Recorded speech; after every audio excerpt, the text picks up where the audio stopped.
রাতে ভাঙড়ে বিধায়ক শওকত মোল্লার গাড়ি লক্ষ্য করে গুলি ও বোমাবাজির অভিযোগে আইএসএফ এর বিরুদ্ধে তদন্ত পুলিশের। ক্যানিং পূর্বের বিধায়ক শওকত মোল্লার গাড়ি লক্ষ্য করে বোমাবাজির অভিযোগ উঠল। ভাঙড়ের পোলেরহাট থানার ঢিলছুড়া দূরত্বে তার গাড়ি লক্ষ্য করে বোমা ছোড়া হয়, গুলি চালানো হয়। ঘটনার পর এলাকায় উত্তেজনা ছড়ায়। ঘটনাস্থল থেকে দুটি তাজা বোমা এবং বোমার সুতলি উদ্ধার করেছে পোলেরহাট থানার পুলিশ। ঘটনার তদন্ত শুরু হয়েছে। বিধায়ক শওকত মোল্লা থানায় লিখিত অভিযোগ দায়ের করেছেন। তার দাবি, দক্ষিণ গাজীপুর তৃণমূল নেতা খায়রুল ইসলামের উপর হামলার ঘটনায় পোলেরহাট থানায় অভিযোগ জানিয়ে বাড়ি ফেরার পথে তার উপরেই হামলা চালানো হয়। এই ঘটনায় আইএসএফ এর বিরুদ্ধে অভিযোগ তুলেছেন শওকত মোল্লা। আজকে সন্ধ্যায় আমাদের পঞ্চায়েত সমিতি কর্মাধ্যক্ষ আমাদের দলের নেতা খায়রুল পোলেরহাট 2 দক্ষিণ গাজীপুরে ওখানে একটা মিটিং করতে আসে। সেখানে মিটিং চলাকালীন ইলেকট্রিক অফ করে দিয়ে ওদের উপর আক্রমণ করে। খয়রুলের নিজে ইনজিওর হয়, আরও আমাদের 4 জন ছেলে ইনজিওর হয়, গাড়িও ভাঙচুর হয়। একজন মৃত্যুর সঙ্গে পাঞ্জা লড়ছে, তাকে এখন এমআর বাঙুরে স্থানান্তরিত করা হয়েছে, আইসিইউতে অ্যাডমিশন আছে। এই ঘটনা ঘটার পর আমরা জিরানগাছা হসপিটালে আসি এবং সেখান থেকে পোলেরহাট থানায় আমরা এফআইআর জন্য এখানে আসি। এখান থেকে এফআইআর করে যখন আমরা ফিরছি, থানা থেকে 500 থেকে 700 মিটারের মধ্যে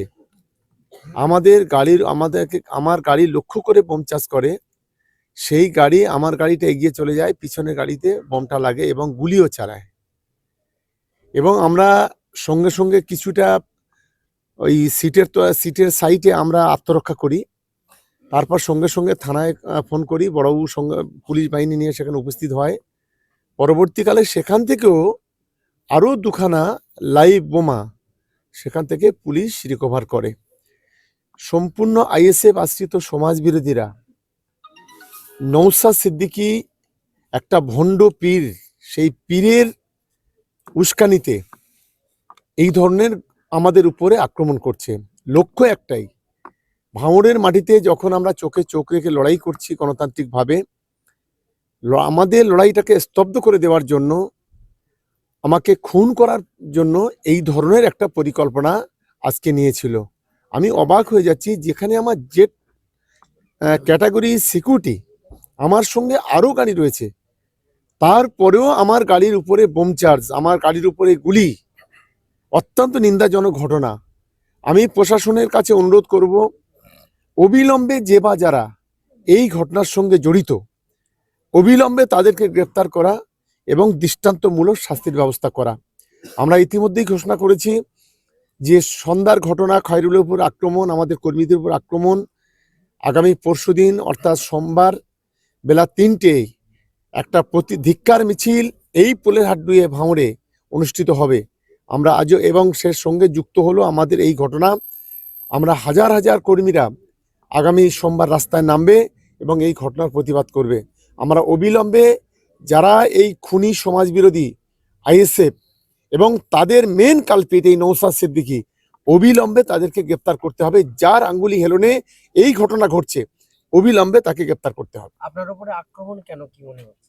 শোনো, ভাঙড়ে যখন পায়ের তলাতে জমি সরছে, ভাঙড় তৃণমূল কংগ্রেসের কর্মীদের পাশে থেকে যখন এই এলাকায় আমরা গণতান্ত্রিকভাবে লড়াই করছি, ওরা আমাদের খুন করা ছাড়া দ্বিতীয় কোনো রাস্তা ওদের সামনে খোলা নেই, তাই এই ধরনের নোংরা খেলা খেলছে। ইতিমধ্যে আপনারা জানেন, আমাদের রাজ্জাক খাঁকে ওরা ঠিক এইভাবে গুলি করে খুন করেছে, আমাদের আরও 3টি ছেলেকে খুন করছে। এবং এই এখনই দেখুন, এখনই একটা বোম পড়লো। থানাতে যখন বসে আছি, সেখানে এত পুলিশ প্রশাসন রয়েছে, তারপরও কিছুটা দূরে আরও 2খানা বোম ইতিমধ্যে চার্জ হয়েছে। এখানে কি বোমের আখড়া? আমি বিশেষ করে পুলিশ প্রশাসন যারা আছে এবং কমিশনার অফ পুলিশ এবং ডেপুটি কমিশনার পুলিশ এবং থানার অফিসার ইনচার্জ, আমি অনুরোধ করব যে অবিলম্বে এই সমাজ বিরোধীগুলোকে খুঁজে বের করা এবং তাদেরকে দৃষ্টান্তমূলক শাস্তির ব্যবস্থা করা। আমার জেড ক্যাটাগরি, আমার উপর যদি অ্যাটাক হয়, তাহলে বুঝতে পারছেন কিভাবে এখানে নরকের রাজত্ব বানাতে চাইছে আইএসএফ আশ্রিত সমাজ বিরোধীরা। ক্ষমতা দখলে মরিয়া নওশাদ সিদ্দিকী, যার কারণে নিজের এলাকায় জিততে পারে না, নিজের এলাকায় কোনো জনসমর্থন নেই। ভাঙড়ে এসে এখানে রক্ত ঝরাও, এখানে খুন করো, ক্ষমতা দখল করো, এটাই হচ্ছে এর কাজ। যদিও এখনো পর্যন্ত আইএসএফ এর পক্ষ থেকে কোনো প্রতিক্রিয়া পাওয়া যায়নি, পুলিশ পুরো বিষয়টি খতিয়ে দেখছে। ফিউরো রিপোর্ট, সোনারপুর বার্তা।